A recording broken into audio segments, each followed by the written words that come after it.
front of your favorite sneaker store to buy a limited or exclusive pair of sneakers. You can either wear the sneakers, be the only person around your area who has them, or you can put the sneakers on eBay for a good profit and make double, sometimes triple your money back. Today's guest shops differently from everybody else when it comes to buying his sneakers. He will share with us today on how and why he camps out for sneakers to be released. The Humanities Mass Communications Department at Norwalk Community College presents The New Directors, the show that introduces you to television's future writers, directors, and personalities. And now join our host, Scott Joyce, to meet the next new director.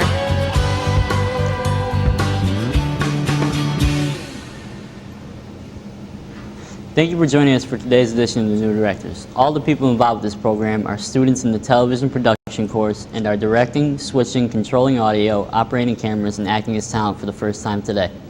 The guests you are about to meet are students who, when not on camera, are behind the scenes working hard to bring this program to you with as few mistakes as possible. Each student will write and direct 4 different productions. This program will give them the chance to talk about themselves, the productions they are planning, and give you the chance to get to know them and watch their progress throughout the semester. Our guest today loves sneakers so much that he has slept outside, better known as camping in the sneaker community, up to 4 days, the most for an exclusive pair of sneakers. We would like you to meet today's guest, Ibrahim Kane. How you doing? So it's obvious that you like sneakers. When did this passion of yours begin, and why do you camp out to wait for sneakers to be released? I would have to say it started when I was about 14 years old. I started collecting Air Jordan sneakers. There's always something, there always have been something that attracted me to his sneakers. And later on down the line, I started buying Nike basketball. Then after that came Air Max 95 running shoes. Now, the only reason why that I wait outside the camp for these shoes is because they're limited. They make them in a limited amount of pairs, so that means it's hard to find. For example, in the video that you are watching now, I camped out at Foot Locker 34th Street in Manhattan for 2 nights straight. The Kanye West Nike sneakers was being released for $225. Now they are limited, and there's about 3,000 pairs in the world made. We all know that there are more than 3,000 people living in this world that will wear sneakers. So being that they're very limited and only a few are being sold to the public, it brings the sneakers to a popular demand because not everyone could get them. Now you always can look on eBay to purchase any limited or exclusive sneaker, but it will cost you a pretty penny because of the quantity that has been produced. For example, the Kanye West sneakers cost $225, and the resale value can be up to $600 to $700. So unless you are rich or just have a lot of money to spend on shoes, you will not receive them. So when I am broke, I camp out for shoes, or when I don't feel like spending the resale value, I camp out. So that way, either way, I don't lose. Could you tell us why you decided to take the TV production course? I decided to take the television production course because there's a lot of my favorite shows that are out now, and in movies included, that I wonder how to do camera tricks and effects and stuff like that. So I came to myself like, you know, if I could do that, that'd be cool. So I wanted to get more hands-on and experience with myself. What can I do as far as television production?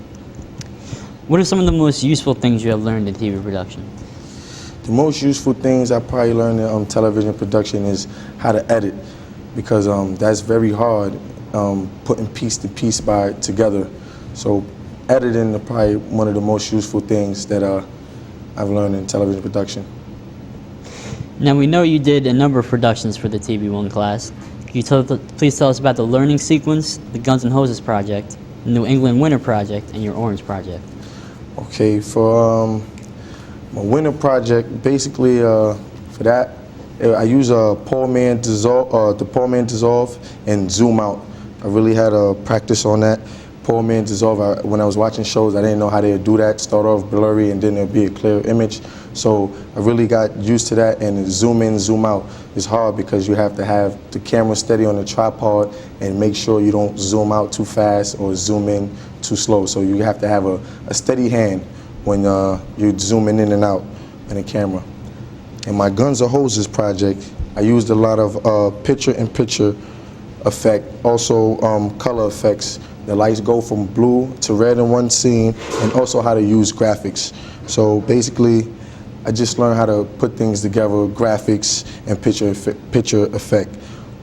Also, how to cut from different angles to make the view proper to the human eye when we're watching television.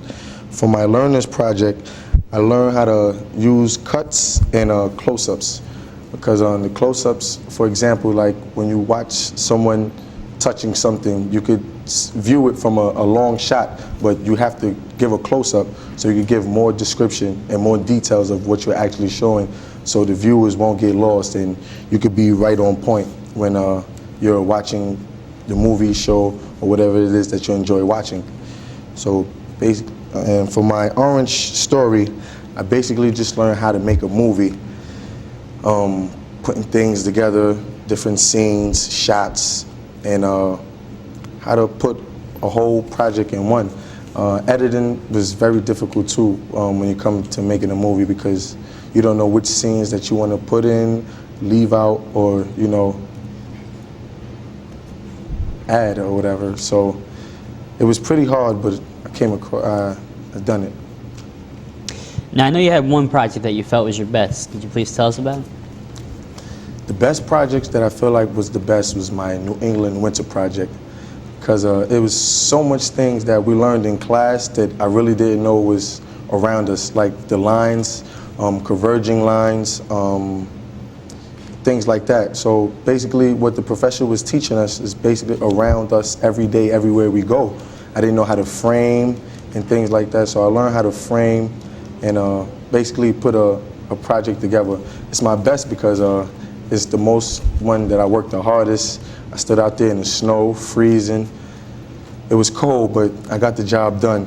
So, and to see it be final production of how I edited was really cool. So I had fun with that.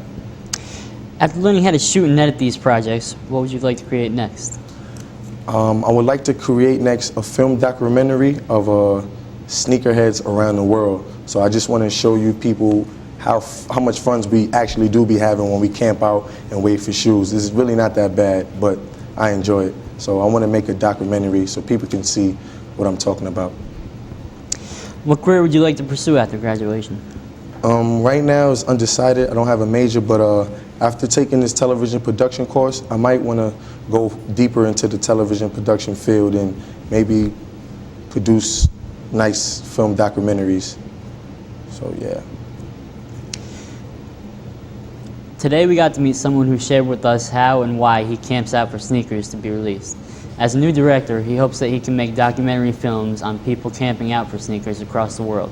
He also has planned to use new information from Television One to edit fun campouts across the world. We would like to thank Ibrahim for joining us today. Ibrahim. We hope you enjoyed meeting some of television's future directors, and we hope you will continue to join us each week to watch our progress. Thank you and good day.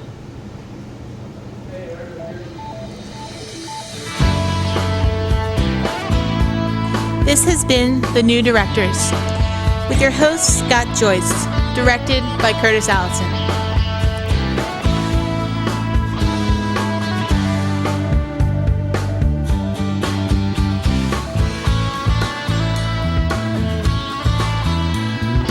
I'm your announcer, Leah Schwartz. The New Directors is a Norwalk Community College student production.